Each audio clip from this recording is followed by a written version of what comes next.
Hola a todos, mi nombre es Edilson López Moreno, soy estudiante del Seminario Mayor San José de Popayán. El día de hoy quiero hablarles de dos temas que considero que son importantes para nuestra fe como católicos. En principio, quiero hablarles de unas características que el Concilio Vaticano II arrojó sobre lo que es la figura de la Iglesia en la sociedad. Y con ello, también incentivarlos para que ustedes se sientan orgullosos de pertenecer a esta Iglesia que viene siendo un signo de la manifestación de Dios a los hombres y también de aquella iglesia que nos ha introducido en la fe y a la que gracias a ella hemos podido conocer mucho de lo que es Dios. Así que en principio les voy a hablar de esto. También les quiero comentar un poco a nivel general acerca de los 4 evangelistas. Quiero presentarles a quién va dirigido cada evangelio, cuando se escribió, a quién iba dirigido. También qué figura tiene como representación, porque cada evangelio tiene una figura que habla de lo que en esencia es ese evangelio. Y también de algunos colores que también se representan o representan mejor a dichos evangelistas. Entonces, pues empecemos. Quiero ponerlos un poco en contexto. Tengo que decirles que en el año 1959 el Papa Juan XXIII le comunicó al mundo que había decidido convocar a un concilio que sería el Concilio Vaticano II, ya que el primero había sido en el año de 1871. Digamos que la principal finalidad de este concilio era como poner la Iglesia Católica en sintonía con el nuevo mundo que venía desarrollándose de manera muy rápida, pero que la Iglesia de alguna u otra manera se estaba quedando como muy atrasada. Entonces, pues digamos que en este sentido, pues el objetivo como tal era buscar una especie de ayornamiento, que es algo así como una puesta al día de la Iglesia en la participación pues de la búsqueda de una mejor humanidad. Y se tiene que decir también pues que entre el año 1962 y 1965 se llevaron a cabo 4 grandes sesiones de debates en las que teólogos, peritos, observadores ponían sobre la mesa aquello que consideraban que debía cambiar dentro de la Iglesia.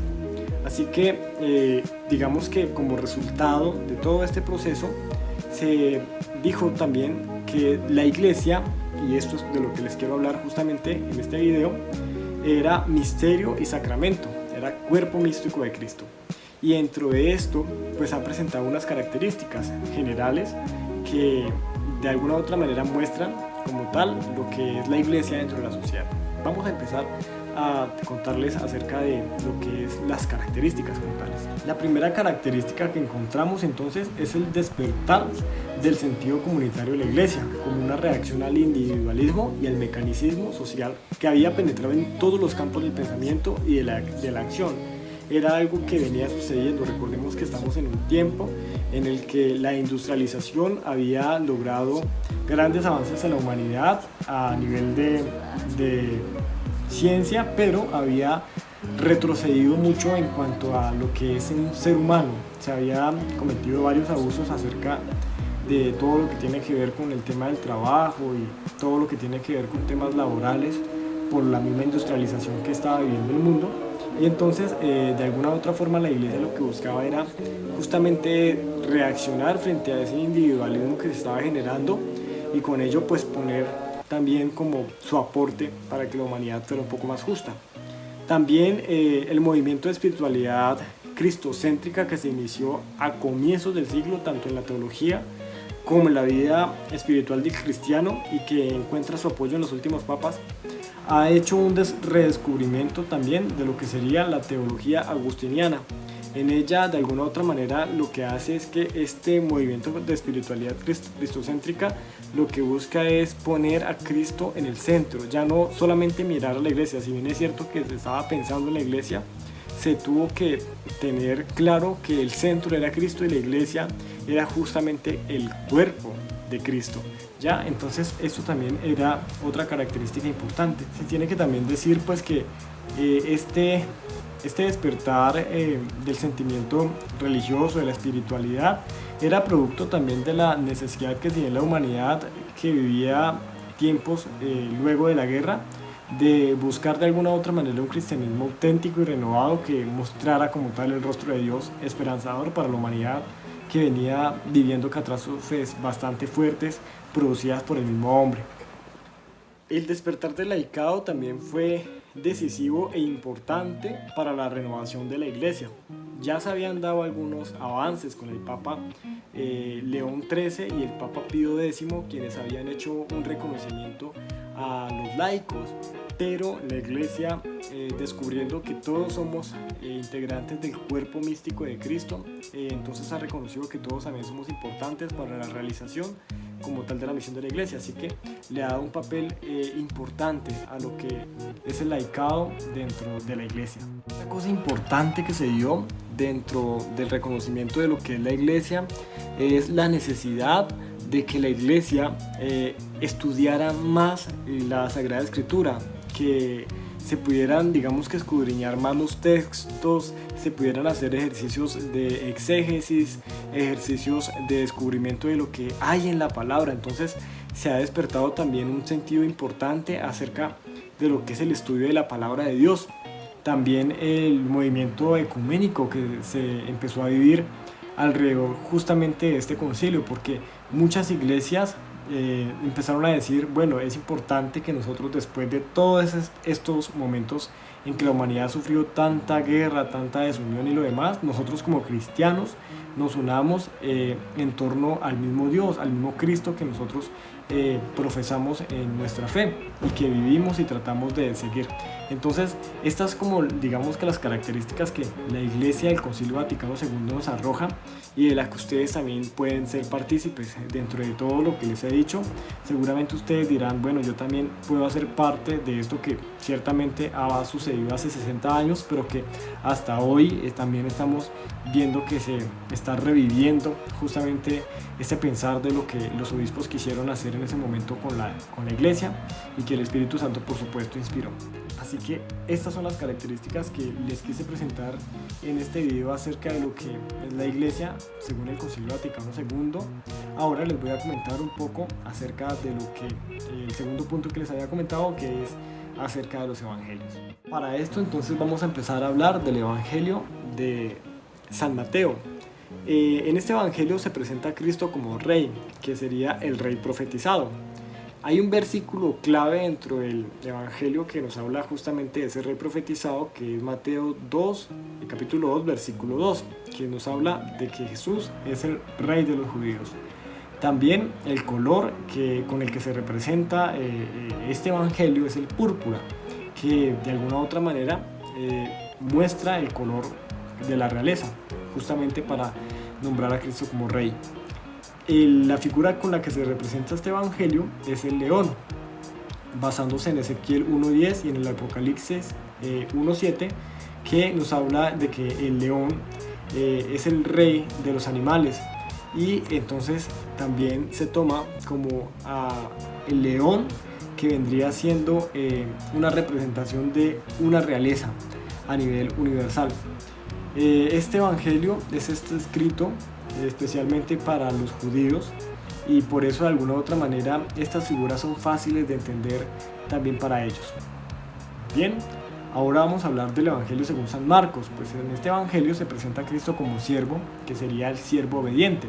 El versículo clave dentro de este evangelio estaría en Marcos 10, 45, que dice que el Hijo del Hombre no vino para ser servido, sino para servir y para dar su vida en rescate por muchos.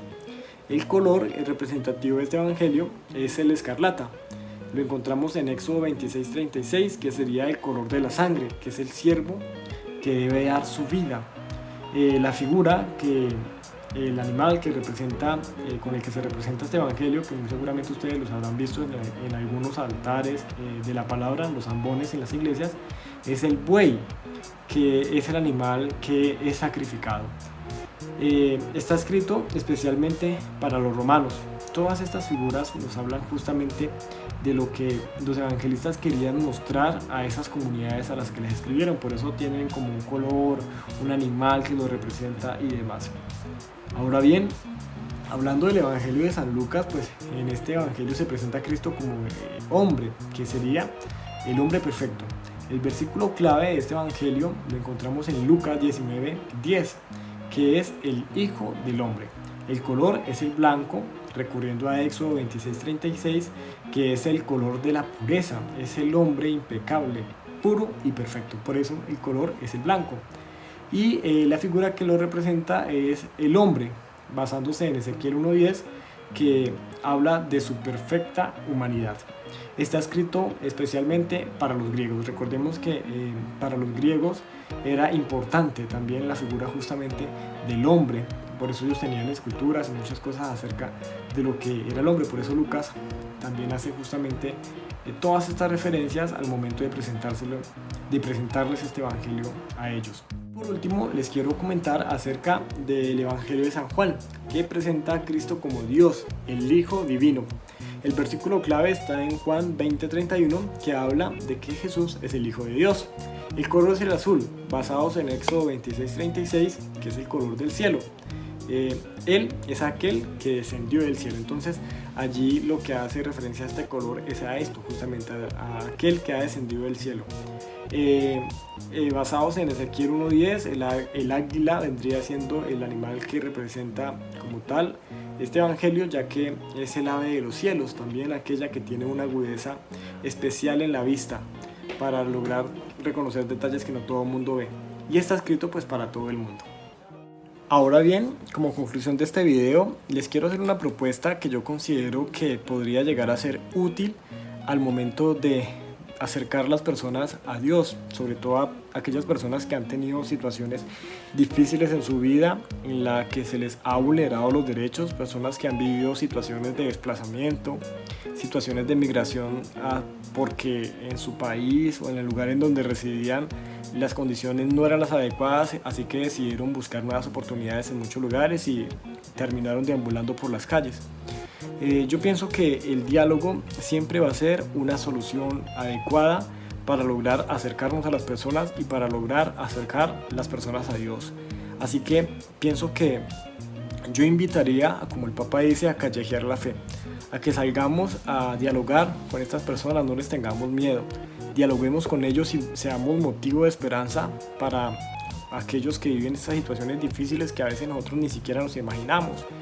En el diálogo se pueden lograr varias cosas. En principio, conocer la realidad de las personas y conmovernos justamente por estas realidades. También vamos a saber quiénes realmente necesitarían de una ayuda, que podría ser una ayuda más eficaz en el sentido de que se lograría llegar a las personas que realmente necesitan colaboración de algún tipo, de forma económica o justamente espiritual o también psicológica en muchos casos, porque también este tipo de ayudas son importantes. En el diálogo, como les decía, descubrimos también el caminar de una persona buscando ilusiones y con ella la compañía de Dios. Las personas muchas veces no conocen ni siquiera de lo que es Dios. No, si uno les pregunta, tal vez no lo pueden ni siquiera definir, y si uno les pregunta por el modo de obrar de Dios o cómo consideran que Dios actúa en la humanidad y en la historia del hombre, posiblemente tengan concepciones algo erradas, porque en muchas ocasiones piensan que Dios los ha castigado y que por esa razón están donde están. Entonces terminan alejándose más de Dios, cuando Dios lo que ha hecho es acompañarlos en el sufrimiento. Dios no es el causante de los males de la humanidad, somos nosotros mismos quienes de alguna u otra manera nos hacemos daño. Dios lo que hace es acompañarnos y sacarnos de esas dificultades, pues con paciencia, con esperanza, motivándonos, cuidándonos también, porque las situaciones que logran sortear estas personas no son fáciles. En la calle no es fácil vivir, así que el hacer reconocer este tipo de presencia de Dios en medio de sus realidades creo que es vital, porque las personas a veces en lo último que piensan es en Dios. Si no es en momentos de alegría o de tristeza, casi no nos acordamos de la presencia de Dios, pero es que Dios actúa en todo momento. A pesar de que a veces las situaciones parezcan difíciles y todo lo demás, el Señor va a estar con nosotros acompañándonos, y en el diálogo, como les decía, se puede lograr ese tipo de reflexión. Así que mi propuesta es esa, a callejear la fe, como dice el Papa Francisco, a salir, a hablar con las personas, interrogarlas también acerca de lo que piensan de Dios, acerca de la imagen que tienen de Dios, porque muchas veces es una imagen muy errada y también muy perjudicial para la fe de la gente y para la paz de cada ser humano. Así que será también una tarea de nosotros el poder ir a compartir esto que de alguna u otra manera hemos recibido durante muchos años de formación, pues que de alguna u otra forma no tiene que quedarse en nuestro corazón y en nuestra mente, sino que tiene que ser compartido y ser un motivo de esperanza para la humanidad. Así que les resumo. Lo que yo propongo es que podamos entablar diálogo con las personas y en el diálogo empezar a ver en dónde Dios ha actuado para hacerles reconocer a ellos que no están solos, y en ese diálogo también poder encontrar algún tipo de forma para poder ayudar a este tipo de población, porque no se trata solamente de ir y dar como un mensaje de consuelo, sino también en algunas ocasiones es necesario, muy necesario, ayudar a solventar las necesidades de estas personas que pasan hambre, que pasan sed, que tienen muchas situaciones difíciles con temas de salud, con temas de desesperanza. Entonces esa es mi propuesta, básicamente, que la iglesia actúe, no para decir que nos conozcan como iglesia, sino para que reconozcan a Dios en la iglesia, que es capaz de salir a ver en los rostros de los más pobres y de las personas que más han sufrido la presencia de Dios, y en esa presencia ubicarlos a ellos y hacerlos reconocer que Dios está ahí. Así que a grandes rasgos esta es mi propuesta, espero que se pueda aplicar. También de esta propuesta depende mucho de la creatividad de cada quien. Por supuesto que también depende mucho de la sensibilidad de cada persona, de saber que no es solamente salir por cumplir, sino es salir por encontrarse con Dios. Así que eso ha sido todo por ahora. Les deseo que tengan una buena jornada en lo que estén realizando. Dios les bendiga, y desde acá, desde el Seminario Mayor San José, les decimos que cuenten con nuestras oraciones. Muchas gracias.